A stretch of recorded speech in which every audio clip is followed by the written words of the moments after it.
warahmatullahi wabarakatuh. Baik, anak-anakku semuanya, sesaat lagi kita akan bergabung dalam program belajar di rumah PDL dari PGRI Kota Salatiga bekerja sama dengan Dinas Pendidikan Kota Salatiga. Nah, sebelumnya izinkan Bu Tika mengucapkan selamat pagi, semangat pagi. Tetap semangat ya anak-anakku semuanya. Nah, semoga pada pagi hari ini anak-anak tetap diberikan kesehatan serta kemudahan dalam melakukan aktivitas pada pagi hari ini. Tak lupa, Bu Tika mengucapkan selamat menunaikan ibadah puasa bagi yang menjalankan. Nah, anak-anak hebat semuanya. Hari ini pada tanggal 17 April 2021 kita berjumpa kembali dalam acara BDR PGRI bekerja sama dengan Dinas Pendidikan Kota Salatiga. Nah, sebelum memulai pembelajaran bersama bapak-bapak guru yang hebat pada hari ini, anak-anakku semua, sudahkah mempersiapkan alat tulis, misalnya buku pembelajaran, buku tulis, dan pulpen untuk mencatat materi-materi penting yang nanti akan disampaikan ya, jangan lupa disiapkan dulu. Nah, anak-anak hebat semuanya, khususnya kelas 5 dan 6, hari ini kita akan belajar bersama bapak-bapak guru hebat loh ya. Untuk kelas 5 nanti akan belajar bersama Bapak Indra Purnomo, SPD dari SD Saverius Marsudirini 78 dengan materi benda dalam kegiatan ekonomi. Dan nanti sesi kedua untuk kelas 6 anak-anak akan belajar bersama Bapak Abdi Rohman SPD dari SD Pulutan 02 dengan materi benda, angkasa luar, dan rahasianya. Nah, anak-anak nanti bisa berinteraksi bersama bapak-bapak guru ini dalam live chat seperti biasa ya di kolom komentar YouTube PSLCC Salatiga. Tapi jangan lupa anak-anak harus menggunakan bahasa yang baik dan sopan ya. Nah, sekarang langsung saja kita akan belajar bersama Pak Indra dari SD Saverius Marsudirini 78 dengan materi benda dalam kegiatan ekonomi. Untuk Pak Indra, saya persilakan. Baik, terima kasih Bu Fitri. Selamat pagi anak-anak. Kembali lagi kita belajar bersama-sama melalui live streaming ya, melalui live streaming. Tentu sangat senang Pak Indra bisa berbagi bersama anak-anak sehingga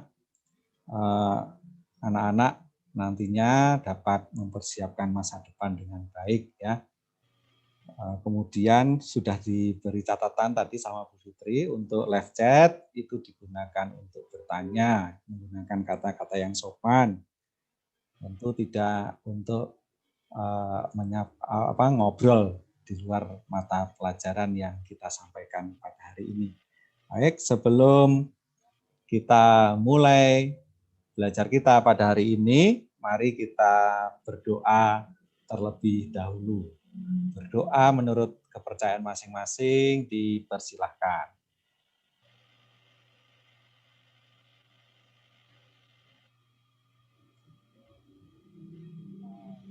Berdoa selesai. Baik, Pak Indra akan berbagi materi dulu. Ya. Hari ini kita belajar tema 9, subtema 2 ya. Subtema 2 tentang benda dalam kegiatan ekonomi. Tentang benda dalam kegiatan ekonomi. Oke.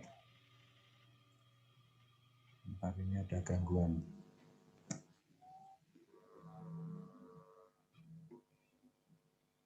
Ya.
Sepertinya ada kendala teknis dari Pak Indra.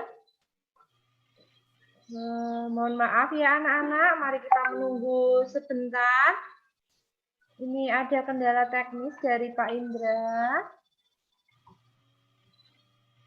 Nah, baik, sambil menunggu Pak Indra kembali, anak-anak bisa membaca-baca materi yang ada dulu.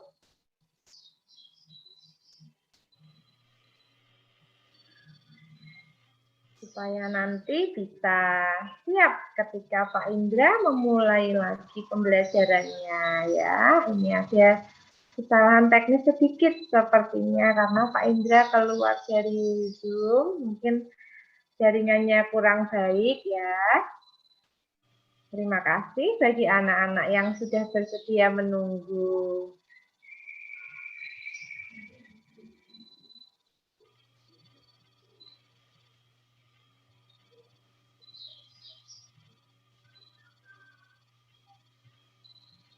Nah, ini sepertinya Pak Indra sudah masuk kembali. Anak-anak bisa bersiap-siap kembali untuk memulai pembelajaran bersama Pak Indra. Ya, maaf tadi ada gangguan di Ya, laptopnya Pak silahkan Indra. Pak Indra. Ya, terima kasih Bu Fitri. Butika, Oke. Pak. Oh, Bu Tika. Ya, maaf. Ya. Oke. Bentar saya buka materi dulu.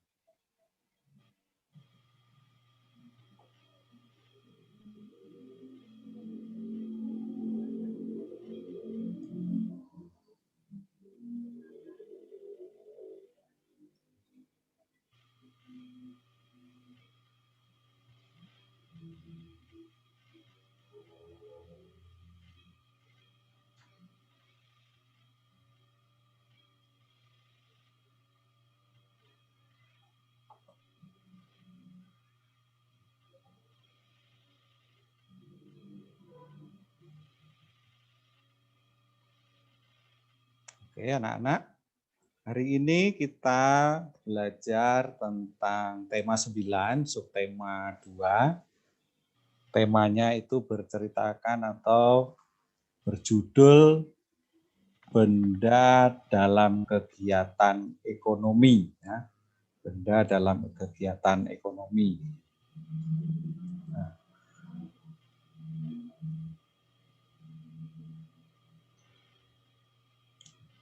Nanti anak-anak diharapkan dapat memahami tentang jenis-jenis iklan ya. Kita juga akan belajar tentang jenis-jenis iklan. Iklan juga nantinya kan itu menawarkan barang atau menawarkan jasa ya. Juga masuk di dalam tema pelajaran kita pada hari ini. Lalu kita juga akan belajar anak-anak dapat memahami tentang sifat-sifat benda cair. Kemudian yang ketiga, anak-anak dapat memahami kegiatan ekonomi masyarakat Indonesia. Tentunya kegiatan ekonomi ini juga nanti akan menghasilkan barang untuk memenuhi kebutuhan hidup kita semua. Nah, kita akan membaca dulu sebuah bacaan. Pak Indra bacakan, anak-anak silakan duduk yang rapi, duduk yang tenang, lalu dengarkan dengan baik. Pada hari Minggu, siang Lani asik menonton televisi. Di televisi ada iklan sirup. Lani terpengaruh iklan sirup di televisi. Lani ingin membuat es sirup. Lani kemudian meminta ibu untuk mengajarkan cara membuat es sirup. Saat hendak membuat es sirup, ternyata gula di dapur habis. Ibu lalu meminta Lani membeli gula di warung. Dengan senang hati, Lani membeli gula ke warung. Setelah membeli gula, Lani dan ibunya melanjutkan membuat es sirup. Dalam larutan sirup terdapat 2 penyusun larutan, yaitu air dan gula. Oleh karena itu, sirup termasuk zat campuran. Air dan gula sebagai penyusun larutan sirup merupakan zat tunggal. Itulah contoh zat tunggal dan zat campuran. Bagaimanakah perbedaan antara zat tunggal dan zat campuran? Temukan jawabannya nanti ya. Jadi kita mulai dari cerita ini tadi, Lani nonton televisi, kemudian dia melihat tayangan iklan. Iklannya menayangkan tentang iklan sirup ya. Sirup merupakan zat cair juga. Kemudian tiba-tiba Lani ingin membuat es sirup. Maka dia minta ibunya. Nah, nanti jawaban-jawaban tentang zat-zat tunggal, zat campuran itu ada di dalam pembahasan materi kita pada hari ini.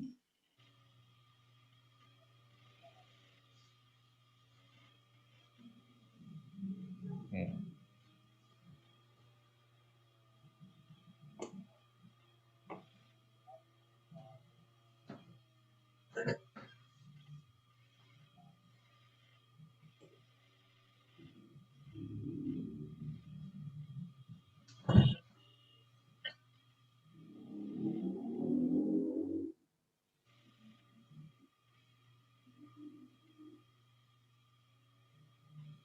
Ya.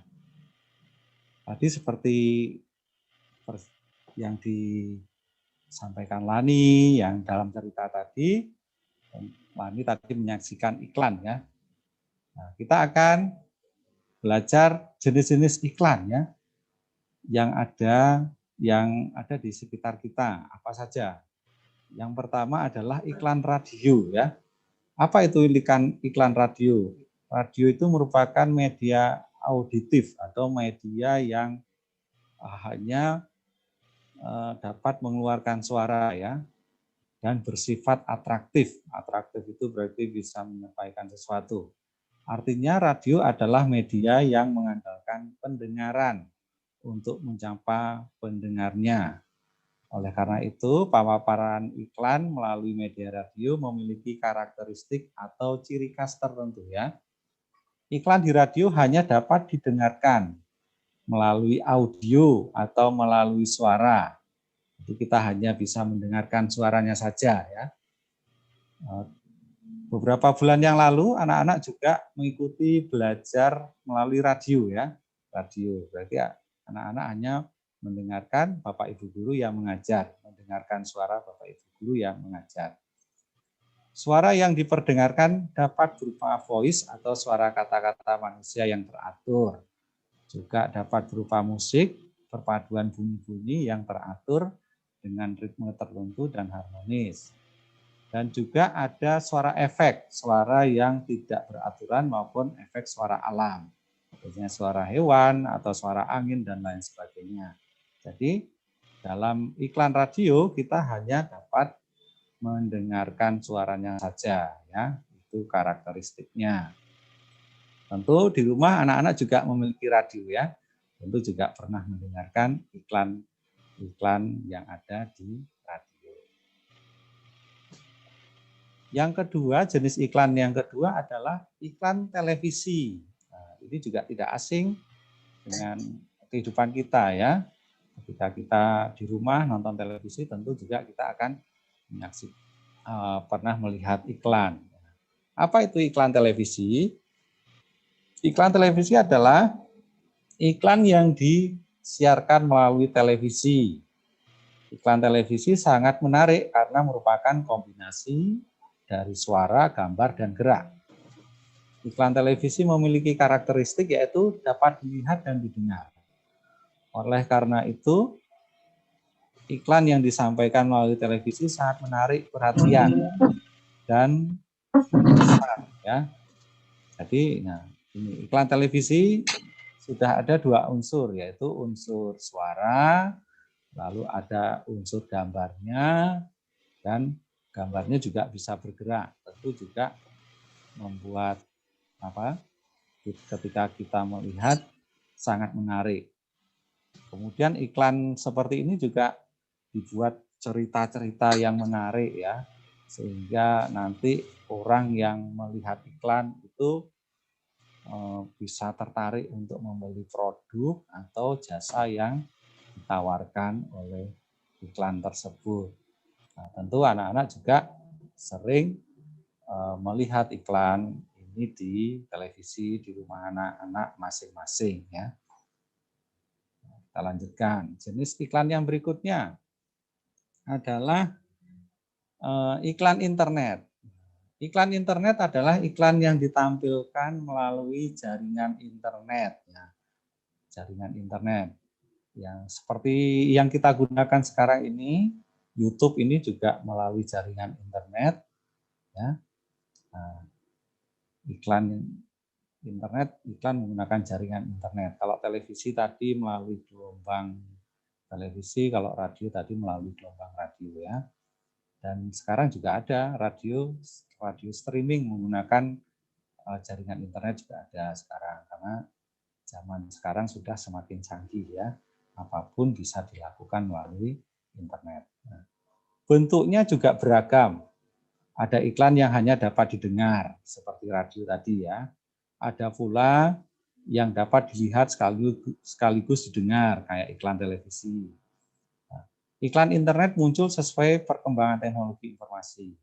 Iklan internet mampu meningkatkan kapasitas dan kecepatan perputaran informasi. Melalui internet, informasi dapat disampaikan secara dramatis dan interaktif. Nah, iklan internet ini akan semakin luas ya, bentuknya ada hanya berupa suara, ada juga hanya berupa gambar, ada juga yang iklannya itu berupa suara, gambar, dan gerak. Nah, biasanya anak-anak ketika nonton YouTube ya, nonton YouTube, kalau akun YouTube-nya masih yang belum yang apa ya, yang primer, biasanya ketika kita nonton YouTube itu sebelum nonton sesuatu ada iklannya, ya, ada iklannya, itu termasuk iklan internet ya. Kemudian kalau kita sudah selesai nonton biasanya juga akan muncul iklan. Nah, makanya sekarang itu banyak orang anak-anak itu waktu itu diwawancarai oleh Pak Jokowi, cita-citanya apa? Mau jadi YouTuber. Nah, ketika menjadi YouTuber kan dia ngupload video. Nah, di situ videonya kalau banyak yang nonton, maka bisa dipasang iklan. Dia akan mendapatkan uang dari iklan tersebut ya. Jadi sekarang iklan internet itu akan lebih cepat daripada iklan yang di televisi, iklan di radio, karena langsung dinikmati oleh yang menggunakan jaringan internet. Jadi Pak Indra sudah menyampaikan ada 3 iklan ya. Ini 3 iklan ini termasuk dalam jenis iklan elektronik ya, karena disampaikan melalui media-media elektronik seperti televisi, radio, dan internet. Internet itu bisa dibuka di HP atau di komputer atau di laptop. Nah, apa sih tujuan iklan itu? Kenapa kok ada iklan? Iklan itu bertujuan untuk memberitahu kepada khalayak ramai tentang suatu produk atau suatu barang atau jasa ya, memperkenalkan kepada khalayak. Khalayak itu ya termasuk kita, masyarakat, dan lain sebagainya. Diperkenalkan, misalnya ada produk baru, supaya produk ini laku, maka harus dikenalkan kepada masyarakat. Misalnya ada tentang jasa. Jasa ini juga harus diperkenalkan supaya para masyarakat itu tahu, oh ternyata ada misalnya jasa tentang ojek online yang baru. Nah, jadi masyarakat dapat menggunakan jasa tersebut, harus diperkenalkan. Ya. Kalau tidak diperkenalkan, tentu tidak semuanya akan tahu. Kemudian tujuan yang kedua, mempengaruhi khalayak ramai tentang suatu produk atau barang atau jasa. Nah, iklan ini tujuannya untuk mempengaruhi supaya si pendengar iklan atau yang melihat iklan itu tertarik untuk menggunakan barang atau jasa tersebut. Nah, pasti ada unsur pengaruh ya, kayak kamu bersama temanmu ya, misalnya mau ajak bermain, kamu mempengaruhi temanmu supaya temanmu mau bermain bersama. Nah, iklan itu juga sama, mempengaruhi kita agar kita menggunakan produk-produk yang ditawarkan, atau juga bisa dengan kata lain yang sederhana adalah ngiming-ngiming. Nah, ngiming-ngiming supaya kita tertarik untuk menggunakan barang atau jasa yang ditawarkan. Kemudian yang ketiga, menyarankan seseorang untuk membeli atau menggunakan suatu barang atau produk atau jasa yang diiklankan. Tentu juga iklan ini menyarankan. Misalnya di rumah kita lantainya sangat kotor, nah, maka ada produk-produk yang menyarankan supaya menggunakan produk ini untuk membersihkan lantai. Nah, lantainya nanti bisa buat apa ya, bercermin. Nah, itu kadang-kadang ada iklan seperti itu ya. Kemudian misalnya kamar mandi yang kotor sekali. Lalu ada tawaran dengan produk tertentu, cairan tertentu, sehingga klosetnya menjadi bersih, kinclong, mengkilap. Nah, ini adalah contoh saran yang ditawarkan oleh iklan. Kemudian juga yang keempat, memberi informasi tentang produk jasa. Produk jasa ya. Produk jasa itu banyak sekali, misalnya jasa untuk menyimpan uang, nah, ada di bank. Lalu jasa antar mengantar atau mengirim, itu juga ada. Berbagai macam jasa sekarang ya. Jasa tentang apa? Misalnya pengacara, itu juga bisa diiklankan. Bahkan kalau Bapak Ibu guru yang ngelesi itu juga ada jasa buka les-les privat. Nah, itu juga ada ya. Kemudian yang terakhir, yang kelima adalah menarik khalayak ramai ya. Iklan ini supaya orang-orang yang menonton itu menarik sehingga menggunakan. Artinya ini adalah tujuan iklan. Nah, tentu kalau tidak diiklankan, Pak Indra yakin juga produk-produk yang kita miliki, yang dimiliki oleh sebuah perusahaan juga tidak akan laku ya. Nah, sekarang iklan itu juga sangat gampang. Misalnya anak-anak di rumah, orang tuanya membuat makanan, apalagi ini ya bulan puasa ya, tentu banyak orang berusaha untuk menggunakan kesempatan ini untuk berjualan. Biasanya berjualan mempersiapkan hidangan untuk buka puasa. Nah, anak-anak bisa membantu dengan cara bagaimana? Mengiklankan ya. Tadi ada iklan internet. Iklan internet itu bisa lewat Instagram, lewat Facebook, lewat YouTube. Nah, di situ kan di media sosial yang kita gunakan tentu juga banyak orang ya yang tergabung bersama kita, maka mereka tahu, oh ternyata ibunya si A itu jualan makanan ini, wah enak sekali, ya, nanti saya akan pesan. Anak-anak juga bisa melakukan kegiatan iklan seperti itu untuk membantu orang tua dalam berjualan. Nah, misalnya orang tuamu jualan pakaian, maaf Pak, saya bantu untuk mengiklankan di Instagramku atau di YouTubeku. Nanti supaya barangnya mama atau ibu bisa laku, nanti teman-temanku bisa tertarik untuk membeli. Nah, itu bisa anak-anak lakukan.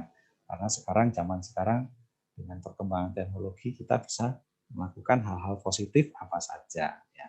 Nah, di sini ada gambar sirup ya. Sirup ini berbagai macam merek. Wah, ini tentu merek-merek yang tidak banyak dikenal di pasaran kita ya. Sirup ada di dalam botol, lalu sirup itu tadi benda cair, ya, tentu bentuk sirupnya menyerupai botol. Nah, tadi Udin dan teman-temannya selesai menggambar. Nah, ini ada Udin dan teman-temannya ini. Udinnya kayak orang bule, ya, mungkin dia orang apa ya, orang bule tapi namanya Indonesia. Nah, Udin dan teman-temannya selesai menggambar benda menarik yang diiklankan melalui televisi. Secara kebetulan Udin, Siti, dan Edo sama-sama menggambar minuman. Ya. Mereka menggambar minuman. Udin menggambar air putih yang dikemas dalam botol. Siti menggambar minuman ringan manis. Edo menggambar secangkir kopi. Gambar mereka cukup bagus. Ya. Kita lihat gambar mereka sekarang. Nah, ini gambarnya Udin ini tadi ya. Udin tadi menggambar air mineral dalam kemasan botol yang dalam kemasan botol. Nah, air mineral merupakan materi berbentuk cair. Nah, ini, air itu berbentuk cair.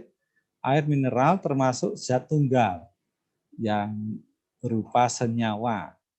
Air mineral tidak memiliki rasa dan bau. Air sangat penting bagi kehidupan manusia, bagi kehidupan kita ya. Manusia membutuhkan air itu 8 liter sehari ya. Satu hari satu malam kita itu butuh air 8 liter. Maka anak-anak harus terus menyediakan air karena tubuhmu itu butuh air ya, karena 80% tubuh kita itu terdiri dari air. Air mineral yang digambar Udin itu bermerek Aquada, membantu kita mencukupi kebutuhan tubuh akan air sebanyak 8 liter. Ya. Nah, ini. Jadi air itu adalah benda cair dan merupakan senyawa tunggal. Ya. Jadi tidak ada, kalau senyawa tunggal itu tidak ada penyusun-penyusun lainnya. Ya. Seperti itu.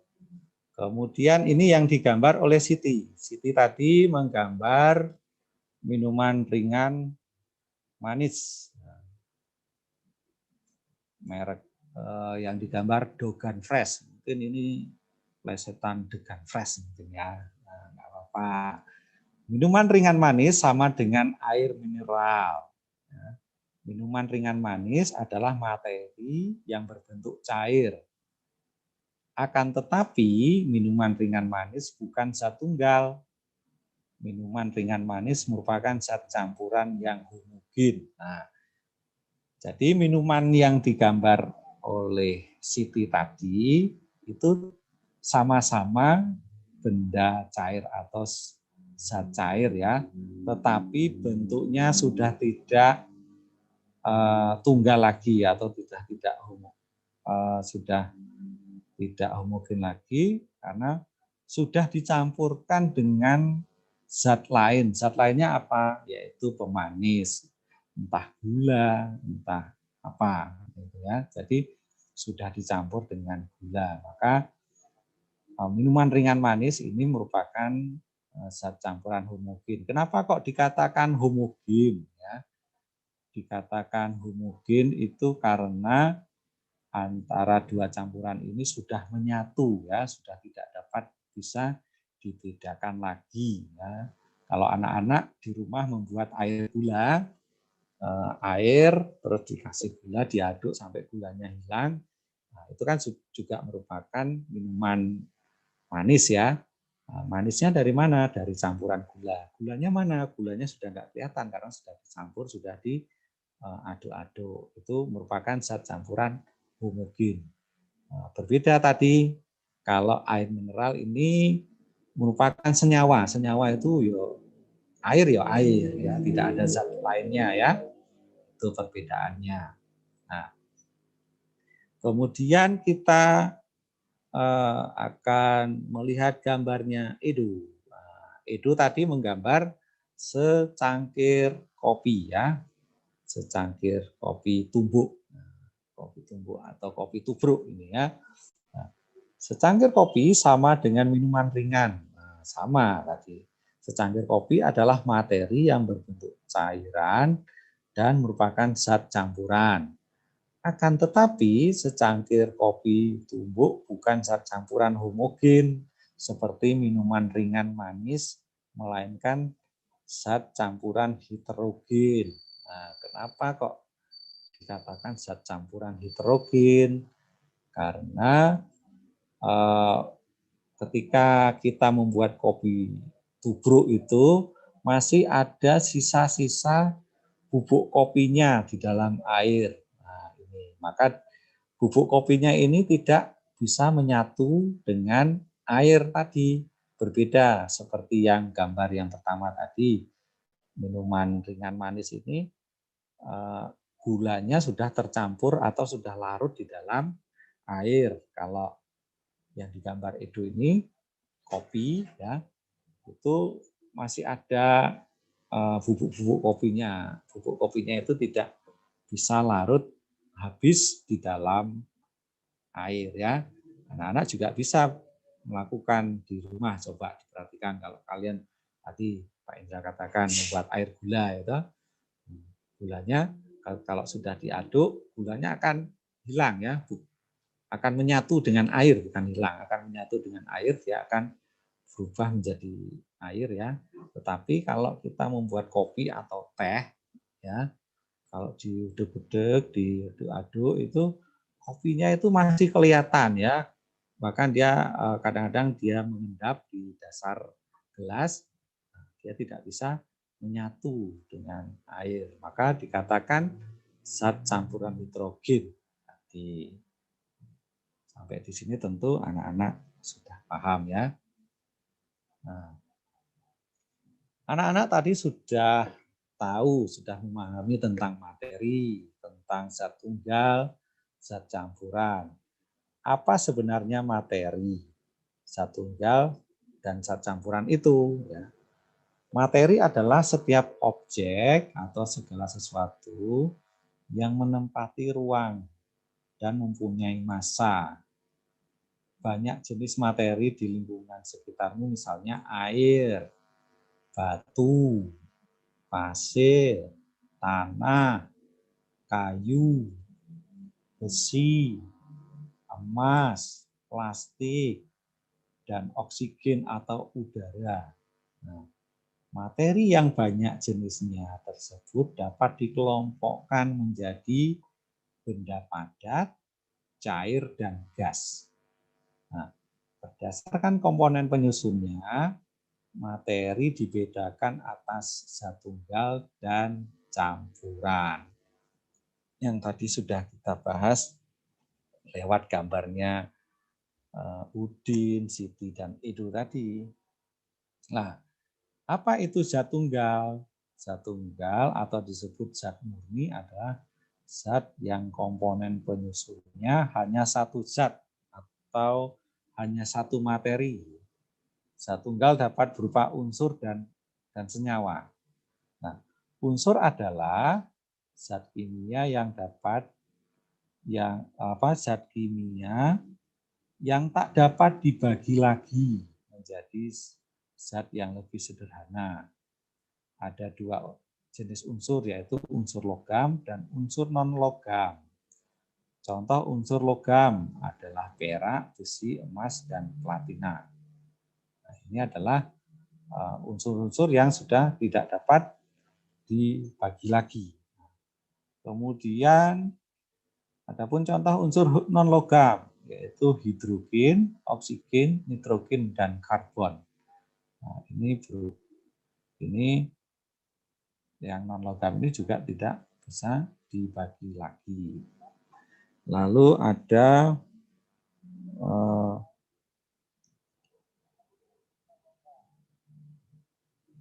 senyawa, ya. Senyawa adalah zat tunggal yang terbentuk dari beberapa unsur. Nah, kalau senyawa itu beberapa unsur, ya. Contoh unsur senyawa adalah garam, air, dan gula. Air. Jadi unsur-unsur ini masih bisa dibagi lagi, ya. Jadi kalau senyawa itu terdiri dari beberapa unsur, ini masih bisa ini terbentuk karena ada beberapa unsur. Nah, kemudian zat campuran. Apa itu zat campuran?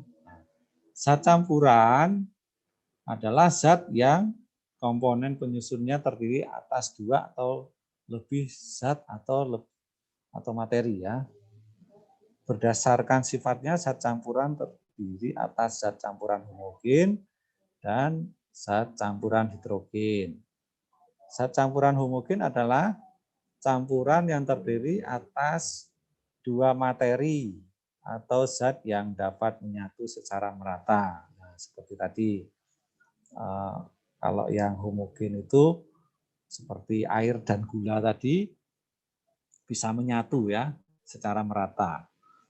Contoh campuran homogen antara lain sirup. Nah, seperti yang diinginkan Lani tadi, sirup ya. Sirup itu terdiri dari campuran gula, pewarna, dan air. Campuran gula, pewarna, dan air. Kemudian larutan oralit. Nah, ini kalau kita diari, kita membuat larutan oralit untuk mengobati diare. Itu campurannya apa? Campuran air dan garam. Lalu campuran homogen lainnya adalah udara. Campuran udara itu terdiri dari berbagai macam gas ya, ada oksigen, ada CO2, ada CO, ada nitrogen. Nah, jadi di udara kita ini yang kita hirup ini tidak hanya oksigen ya. Ketika kita hirup itu ada gas-gas yang lainnya. Itu yang disebut zat campuran homogen. Kemudian zat campuran hidrogen. Itu adalah campuran yang terdiri atas 2 zat atau beberapa materi ya yang berbeda yang tidak dapat menyatu secara sempurna. Nah, seperti kopi tadi ya, kita membuat kopi tubruk tadi atau membuat teh tubruk, antara air dan teh itu tidak bisa tercampur secara sempurna. Kopinya tidak dapat larut seperti gula ya. Masih ada kopinya, masih ada tehnya. Contohnya ini tadi adalah kopi tumbuk tadi atau kopi tubruk, air dengan tanah. Itu kalau kita campur juga tanahnya juga masih ada, airnya ada. Air dengan minyak. Air dengan minyak ini kenapa kok tidak bisa menyatu? Padahal sama-sama benda cair. Ya, karena massa jenisnya yang berbeda. Sehingga air dan minyak ini tidak bisa menyatu ya, karena berbeda massa jenisnya. Nah, manusia mempunyai beragam kebutuhan untuk melanjutkan kehidupannya. Untuk memenuhi beragam kebutuhan tersebut, manusia melakukan kegiatan yang disebut dengan kegiatan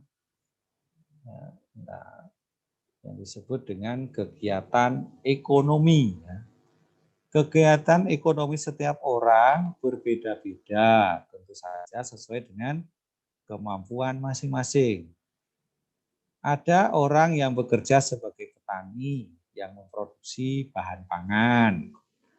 Ada juga orang yang membuat pakaian untuk dijual dan diperdagangkan. Petani membutuhkan pakaian dan pedagang pakaian membutuhkan pangan. Jadi jelaslah bahwa perbedaan kegiatan ekonomi dalam masyarakat sangat mendukung dapat terpenuhinya semua kebutuhan manusia dengan cara saling bekerja sama. Perlu disadari bahwa dalam kehidupan sehari-hari tidak seorang pun yang bisa memenuhi kebutuhannya sendiri ya. Kebutuhan hidupnya tanpa bekerja sama dengan orang lain. Maka perlu bekerja sama dengan orang lain. Kegiatan ekonomi dapat diwujudkan dengan membuka berbagai jenis usaha. Apa saja bentuk usaha dalam kegiatan ekonomi masyarakat Indonesia? Nah, nanti setelah ini kita akan bahas satu persatu. Nah, sangat menarik ya kalau berbicara tentang memenuhi kebutuhan hidup. Nah, contoh seperti Pak Indra. Pak Indra ini bekerja sebagai guru. Pak Indra bekerja sebagai guru juga membutuhkan makan ya, makannya nasi dari beras. Nah, beras ini dari mana? Dari Pak Tani. Maka Pak Indra juga membutuhkan Pak Tani. Kemudian pakaian yang Pak Indra gunakan ini Pak Indra tidak menjahit sendiri, tetapi juga dijahit oleh penjahit ya. Maka Pak Indra membutuhkan jasa penjahit. Nah, Pak Indra mendapat uang dari mana? Dari mengajar. Pak Tani mendapat uang dari mana? Pak Tani mendapat uang dari hasil menjual hasil pertaniannya. Lalu tadi ada penjahit mendapatkan uang dari mana? Dari jasa menjahit ya. Maka terciptalah kerjasama karena saling membutuhkan untuk memenuhi kebutuhan hidup kita masing-masing. Ya.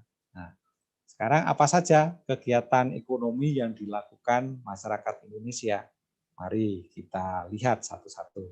Kegiatan ekonomi ini tentu untuk memenuhi kebutuhan. Ya. Kebutuhan itu bisa berupa jasa atau bisa berupa barang ya. Nah, yang pertama ini adalah pertanian. Ini sangat pokok ya. Usaha pertanian merupakan usaha yang paling banyak ditemukan dalam masyarakat Indonesia. Hal ini sesuai dengan keadaan alam Indonesia sebagai negara agraris ya. Hasil pertanian Indonesia antara lain padi, jagung, ubi, dan palawija.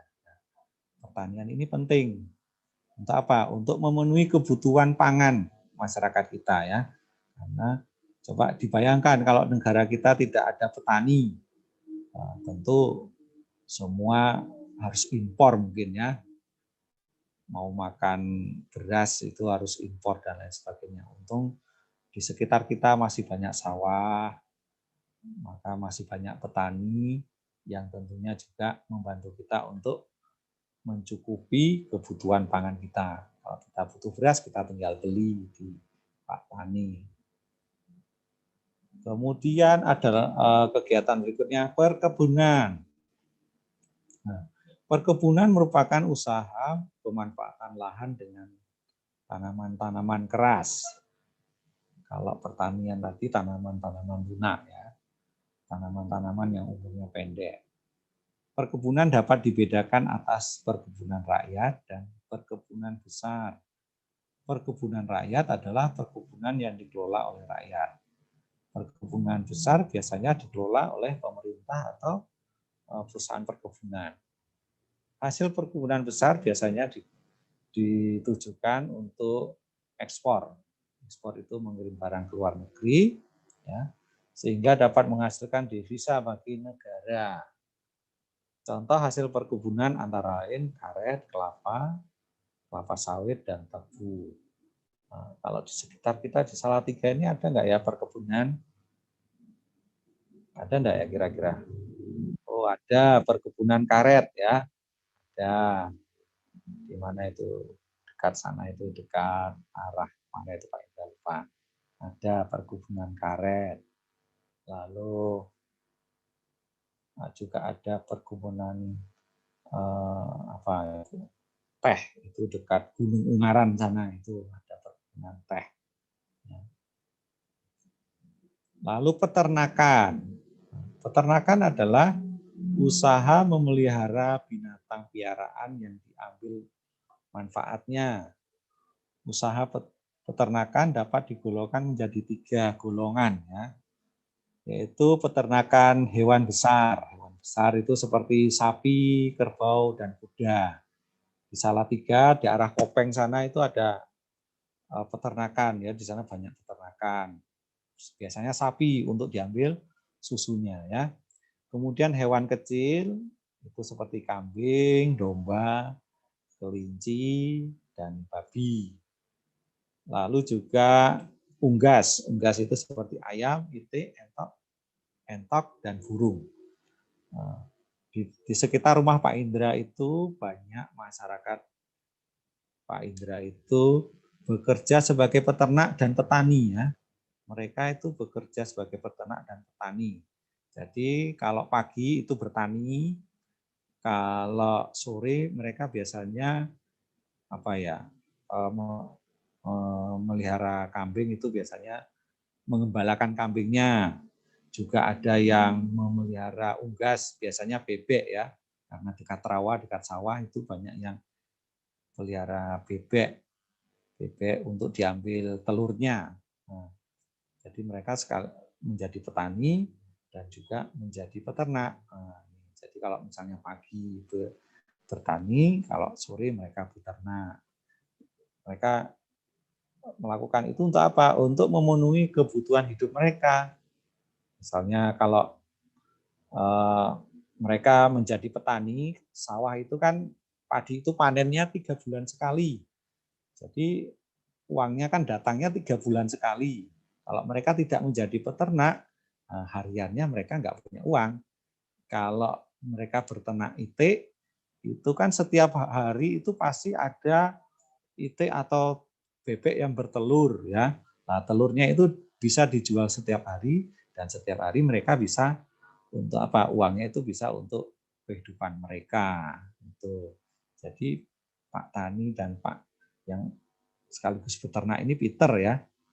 Nah, untuk bulanan mereka menanam padi karena uangnya akan banyak ketika mereka panen, lalu untuk hidup sehari-hari mereka akan beternak ya, menjual telur, bebek untuk memenuhi kebutuhan hidupnya sehari-hari. Nah, itu yang dilakukan oleh masyarakat yang ada di sekitar rumahnya Pak Indra. Sangat menarik juga seperti itu. Kemudian perikanan. Nah, perikanan adalah usaha perikanan darat. Ada 2 hal ya. Ada usaha perikanan darat, yaitu usaha yang melihara ikan di perairan darat dengan cara membuat kolam. Seperti di daerah dekat Muncul itu ya, banyak sekali kolam-kolam. Itu termasuk usaha perikanan darat karena dibuat kolam.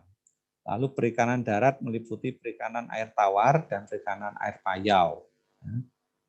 Kalau air tawar itu biasanya di Rawa Pening. Di Rawa Pening itu kalau anak-anak pernah jalan-jalan naik perahu ke tengah Rawa Pening itu kan ada namanya Karamba. Karamba itu tempat perikanan, tempat memelihara ikan ya. Itu juga termasuk perikanan darat. Tetapi di air tawar, di air rawa. Kalau perikanan air payau itu pertemuan air darat dan air laut ya. Itu biasanya daerah pesisir. Biasanya perikanan tentang ikan bandeng itu di air payau. Contoh hasil perikanan air tawar misalnya ikan gurame, nila, bawal, dan lele. Hasil perikanan air payau contohnya ikan bandeng. Nah, tadi yang kita sebutkan ya. Di sekitar kita di Salatiga juga ada perikanan ya. Di Rawa Pening itu banyak sekali para petani-petani ikan memelihara ikan di sana untuk dijual juga. Kemudian kegiatan ekonomi yang berikutnya adalah kehutanan ya. Usaha kehutanan dapat dilakukan dengan melakukan pencegahan terhadap penggundulan hutan dengan melakukan reforestasi atau peremajaan hutan. Contoh hasil usaha kehutanan antara lain kayu, rotan, damar, dan kemenyan. Usaha kehutanan juga penting untuk menjaga keseimbangan alam. Pepohonan yang tumbuh di hutan membantu peresapan air ke dalam tanah. Dengan demikian dapat menghindari terjadinya banjir. Selain itu, hutan menjadi tempat hidup serta berkembangnya berbagai satwa. Oleh karena itu, hutan tidak boleh dirusak. dan harus diremajakan. Saat ini banyak sekali terjadi banjir bandang ya. Banjir bandang itu karena apa? Mungkin karena sudah banyak hutan-hutan itu pohonnya hilang, ditebang ya. Sehingga ketika hujan deras air dapat mengalir begitu saja sehingga menyebabkan banjir bandang. Juga banyak hewan-hewan yang punah. Kenapa? Karena beberapa hewan yang hidup di hutan itu mati karena tempat tinggalnya juga dirusak oleh manusia, yaitu ditebang. Maka kita harus melakukan reforestasi supaya hutan-hutan itu tetap terjaga, dan hasil-hasil hutan itu juga dapat dimanfaatkan untuk kegiatan ekonomi. Seperti tadi ada damar, ada kayu, ada rotan, itu kan juga bisa untuk memenuhi keperluan manusia. Kayu misalnya untuk membuat rumah, rotan untuk membuat kerajinan, ya, dan lain sebagainya. Maka tidak hanya mengambil hasilnya saja, tetapi kita juga harus menjaga keseimbangan. Ketika kita mengambil kayu, ya kita juga harus menanam lagi supaya nanti kayunya ada yang ganti, tumbuhan yang baru. Kemudian kegiatan perekonomi berikutnya adalah kegiatan pertambangan. Nah, kegiatan pertambangan adalah usaha untuk mengolah atau memanfaatkan mineral demi kesejahteraan manusia. Mineral ini berada di dalam perut bumi. Untuk mendapatkannya perlu dilakukan penggalian atau penambangan. Contoh hasil barang tambang antara emas, minyak bumi, dan batu bara. Dan juga pasir ya, pasir itu juga mineral tambang, tidak ditambang. Jadi pertambangan ini juga salah satu usaha yang untuk kesejahteraan masyarakat. Ya. Kemudian kegiatan ekonomi berikutnya adalah tentang perindustrian. Tentu juga ini ada di sekitar tempat tinggal kita. Industri adalah usaha atau kegiatan untuk mengubah bahan mentah menjadi bahan setengah jadi atau barang jadi. Bahan mentah berasal dari sumber daya alam. Industri dilakukan untuk meningkatkan mutu atau nilai suatu barang. Usaha industri dapat dilakukan oleh perorangan, kelompok, atau suatu perusahaan, baik pemerintah maupun swasta. Contoh hasil industri adalah benang menjadi pakaian, pengolahan ikan menjadi ikan kaleng, karet menjadi ban. Di Salatiga ini, di sekeliling Salatiga ini banyak sekali industri-industri juga ya. Mulai dari Bawen, Ungaran itu, kalau anak-anak melakukan perjalanan itu banyak sekali pabrik ya. Mereka mengolah barang setengah jadi menjadi barang jadi. Contoh misalnya industri tekstil. Pertama kan kapas menjadi benang dipintal lalu ditenun menjadi kain lalu dijahit menjadi pakaian. Nah, kegiatan ini juga dilakukan untuk memenuhi kebutuhan hidup kita semua, hidup manusia semua ya. Nah, kemudian ada kegiatan perdagangan. Perdagangan adalah kegiatan yang bertujuan menyalurkan barang dan jasa dari produsen ke konsumen. Produsen itu orang yang menghasilkan barang atau jasa, konsumen itu kita yang menggunakan barang atau jasa. Nah, barang-barang yang diperdagangkan merupakan hasil pertanian, peternakan, perikanan, hutan, dan barang-barang hasil industri. Perdagangan dilakukan antar negara disebut ekspor-impor. Kalau mengirim barang ke luar negeri dari Indonesia ke luar negeri namanya ekspor. Kalau mengirim barang dari luar negeri ke Indonesia namanya impor ya. Nah, saat ini Indonesia lagi gencar-gencarnya impor vaksin dari luar negeri ya. untuk agar masyarakat Indonesia itu terbebas dari virus corona. Nah, ekspor adalah usaha mengirim barang, menjual barang ke luar negeri. Impor adalah usaha memasukkan atau membeli barang dari luar negeri. Tadi sudah Pak Indra jelaskan ya. Nah, Indonesia itu banyak mengekspor tekstil, lalu kayu, ya, produk-produk kayu itu banyak sekali. Nah, kegiatan ekspor impor ini juga dilakukan untuk memenuhi kebutuhan hidup semua masyarakat di Indonesia. Nah, kemudian kegiatan ekonomi berikutnya adalah jasa. Jasa adalah usaha menyediakan jasa, bukan produk atau benda ya, bukan barang, untuk mendapatkan keuntungan atau laba. Perhatikan gambar di atas. Nah, pekerjaan menjadi pemandu wisata merupakan bagian dari usaha jasa.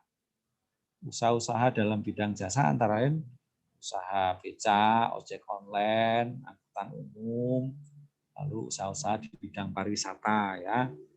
Ini di gambar ini contoh seorang bapak ini melakukan pekerjaan jasa yaitu menjadi pemandu wisata.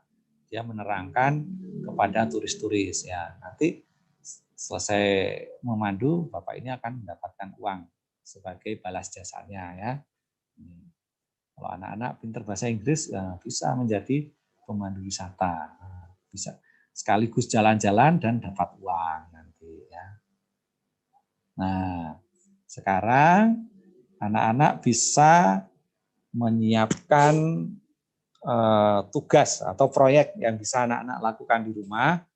Proyek ini nanti bisa dilakukan di rumah secara mandiri, nanti bisa dikonsultasikan dengan orang tua atau dengan guru masing-masing ya. Nah, proyeknya apa? Yaitu yang pertama, anak-anak perhatikan dulu ya. Banyak kegiatan ekonomi yang dilakukan masyarakat di lingkungan sekitar. Kita misalnya jasa tata boga, jasa angkutan umum, jasa pangkas rambut, pembuatan gula merah, usaha pariwisata, dan lainnya ya. Itu banyak sekali ya. Sekarang coba kamu lakukan pengamatan. Anak-anak mengamati kegiatan ekonomi yang dilakukan masyarakat di tempat tinggalmu. Tentu pengamatannya tidak harus datang ke tempat orang yang melakukan kegiatan itu ya. Coba kalian tanya-tanya dengan orang tuamu atau dengan saudaramu di rumah ya. Nah, lalu diidentifikasi kegiatan ekonomi yang menghasilkan produk unggulan dari masyarakat tempat tinggalmu. Misalnya nanti diceritakan ya kegiatan masyarakat di lingkungan sekitar. Itu ada kegiatan ekonomi apa saja kalian tulis di sini ya. Tulis, lalu dari kegiatan-kegiatan ekonomi itu yang ada di sekitar tempat tinggalmu, lalu kalian cari satu atau dua yang menjadi produk unggulan, ya, produk unggulan yang menjadi produk unggulan di tempat tinggalmu. Misalnya ada itu batik pelumpungan. Nah, tentu ada yang buat ya di sekitar tempat tinggalmu ya. Karena Salatiga itu terkenal dengan batik pelumpungan. Nah, atau enteng-enteng gepuk. Nah, tentu juga ada yang di sekitar tempat tinggalnya juga ada yang menjadi apa ya, industri makanan ringan. Nah, enteng-enteng gepuk. Atau yang lainnya ya, boleh apa saja. Silakan nanti dibuat di buku tulismu ini ya. Nanti bisa dikonsultasikan dengan orang tuamu atau dengan gurumu masing-masing. Nah, proyek yang kedua, anak-anak bisa melakukan percobaan di rumah. Tentu percobaan ini dilakukan dengan pengawasan orang tua ya, atau dengan orang yang lebih tua, boleh kakak ya, tidak boleh melakukan sendiri ya.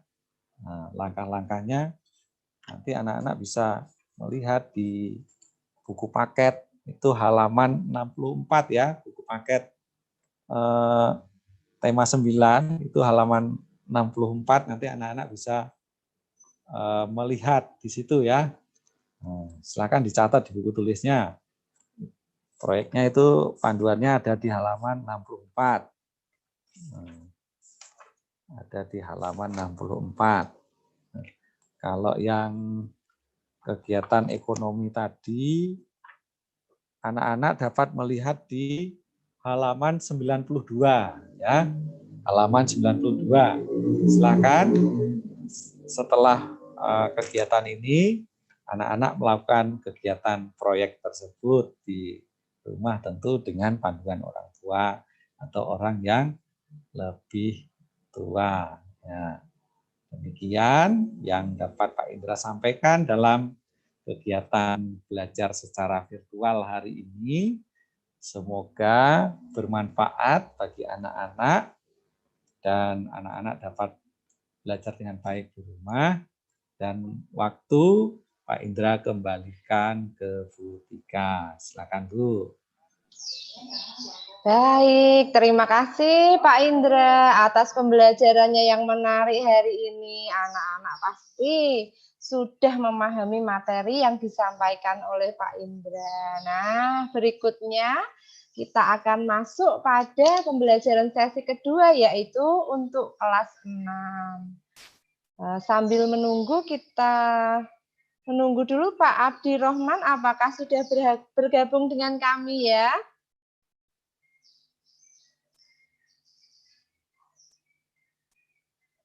Oh, sepertinya anak-anak harus menunggu sebentar karena Pak Abdi Rohman belum bergabung dengan kami. Nah, sambil menunggu, saya ucapkan selamat datang untuk siswa kelas 6 yang hari ini sudah bersiap-siap di depan layar HP atau laptopnya masing-masing, yang sudah bersiap-siap untuk mengikuti pembelajaran kelas 6 ya. Hari ini materinya adalah benda angkasa luar dan rahasianya.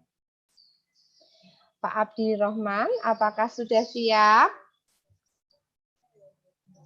Sepertinya Pak Abdi belum bergabung dengan kita ya. Anak-anak bisa menunggu dulu sambil mempersiapkan alat tulisnya. Ketika ucapkan selamat datang untuk siswa kelas 6 dan sampai jumpa lagi untuk siswa kelas 5 yang tadi sudah belajar bersama Pak Indra. Wah, materinya menarik sekali loh tadi loh ya. Kita belajar apa tadi? Poster ya. Kemudian kita juga belajar kegiatan ekonomi. Materinya tadi padat, banyak dan dikemas dengan baik oleh Pak Indra ya.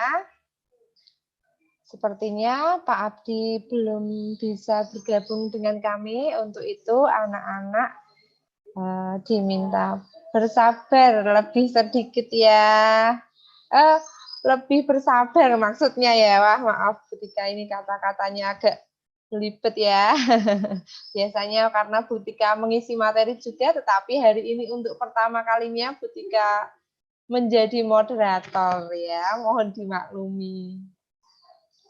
Sambil kita menunggu Pak Abdi Rohman, mungkin kita bisa berbincang-bincang dulu. Silahkan yang mau daftar kehadiran, nanti Bu Tika sebutkan namanya seperti biasa. Silahkan mengetik nama dan sekolahnya dan juga kelasnya di kolom live chat.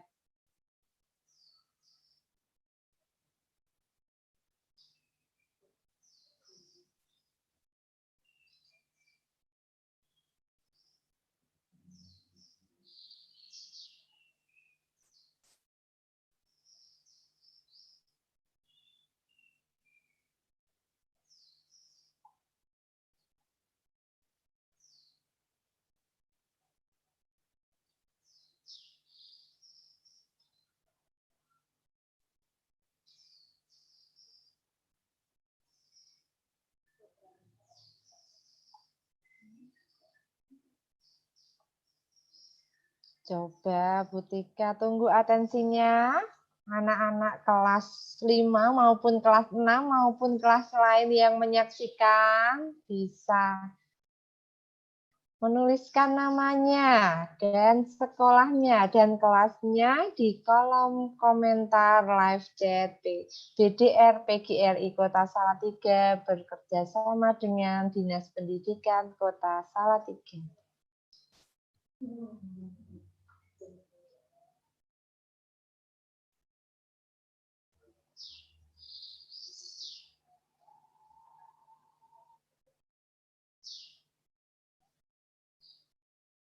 Nah, sambil menunggu Pak Abdi untuk kelas 6, rupanya sudah ada beberapa anak ini yang mengetikkan komentarnya. Ada Raka Bumi, Faramudra Sakti hadir. Ya, terima kasih. Kemudian ada Salwa Janis dari Sidorejo Lor 3 kelas 5. Terima kasih. Ada Bayu Rizky Pratama dari SD Negeri Mangunsari 07. Nah, ini karena belum hadir juga. Saya kira sudah masuk. Sebentar ya, kita masih membacakan nama-nama yang hadir hari ini sambil menunggu sesinya Pak Abdi Rohman bergabung dengan kami. Ada Jumiati, SDN Rejosari 03 hadir. Wah, ini sepertinya luar kota ya, luar biasa sekali. Terima kasih sudah bergabung dengan pembelajaran kami di acara BDRS PLSLCC PGRI Salatiga bekerjasama dengan Dinas Pendidikan Kota Salatiga.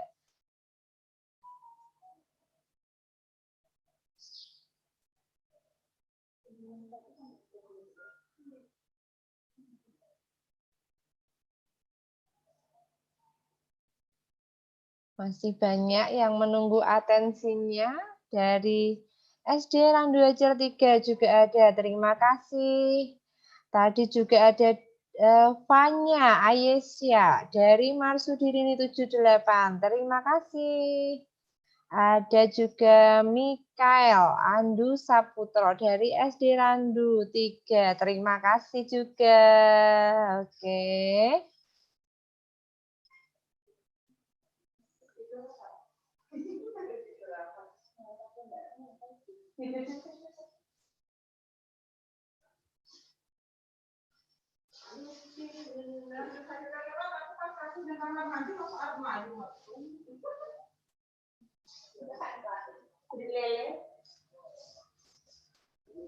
Kemudian ada Felicia dari SD Marsudirini 78. Terima kasih sudah join.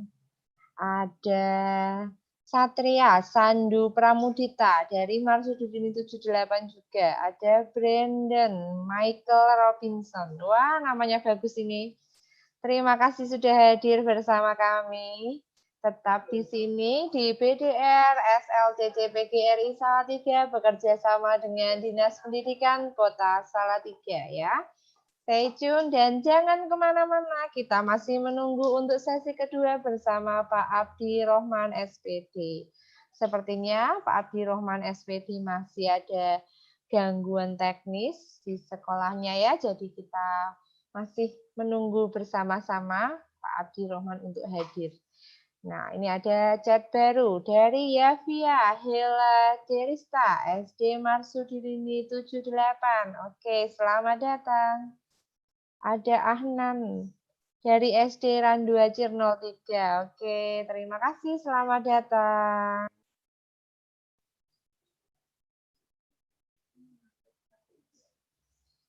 Oke, yang belum ketik namanya dan kelasnya dan sekolahnya di kolom komentar, silahkan mengetik nama, kelas, dan sekolahnya. Nanti akan Bu Tika bacakan ya. Sambil kita menunggu kehadiran dari Pak Abdi. Tetap semangat dan jangan lupa dipersiapkan alat tulisnya untuk mencatat materi penting selama pembelajaran ya.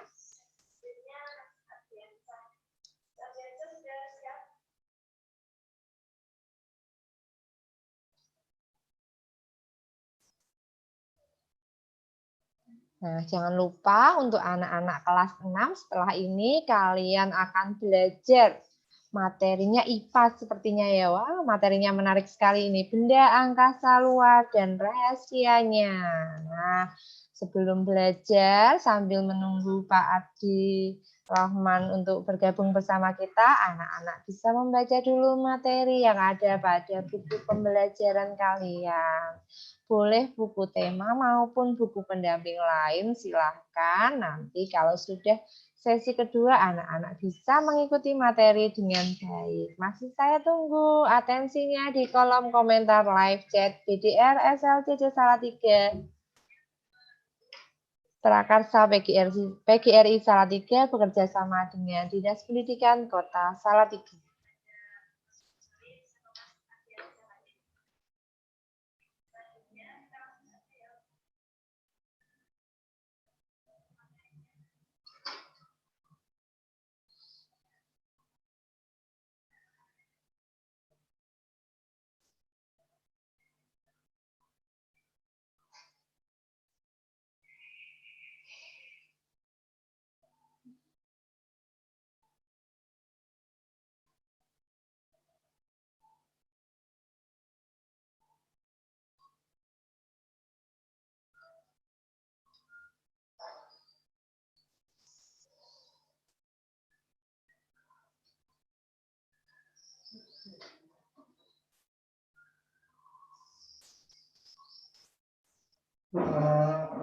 Nah, ini sepertinya Pak Abdi sudah bergabung bersama kita. Kita tunggu sejenak ya.